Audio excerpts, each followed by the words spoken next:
Bantayan talaga is fishing community or karamihan po ng mga tao dito sa Bantayan ay nangingisda talaga.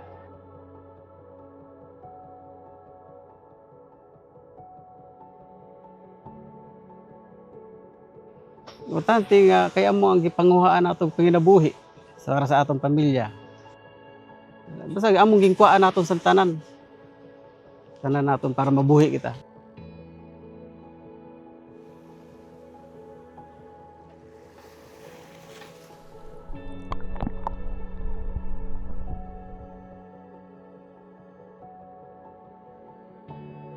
Sa akong experience sa pag-mapping sa atong seagrass beds, manual lang siya.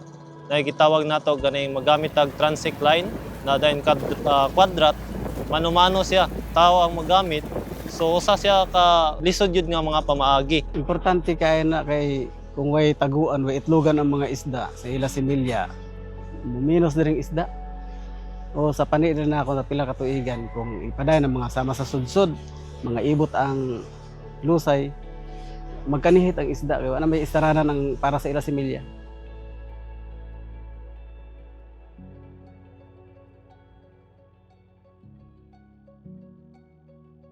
Project Lusay, sir, is an unmanned surface vehicle. So, bale, it's like a small vehicle na nag-glide sa surface ng water.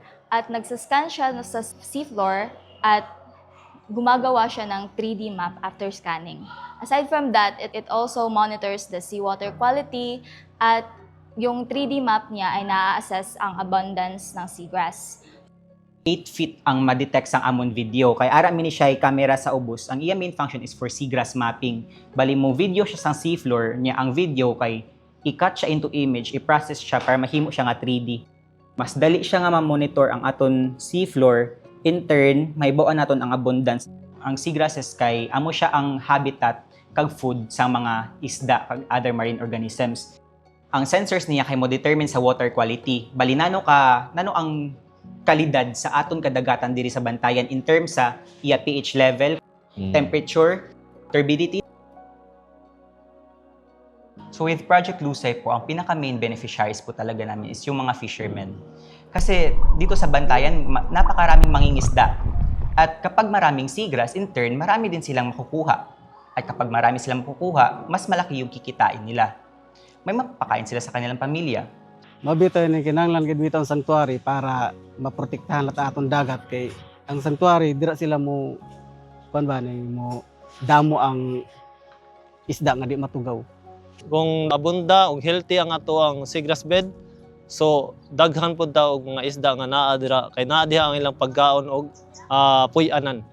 Hindi lang yung mga fishermen or yung pamilya na fishermen, in turn kami ring mga general public lang kasi yung food namin dito is isda rin kadalasan eh.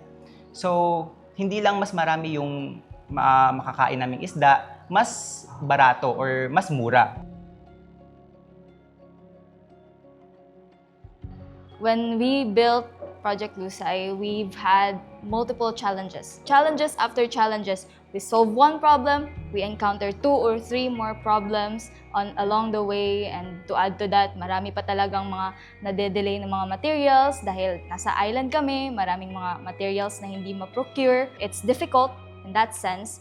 Parang hindi po talaga namin in-expect na mananalo kami. Kasi the night before po yung competition, nung sineset up po namin yung booth namin, may problem po with the propellers. Feeling nag-give up ka na talaga.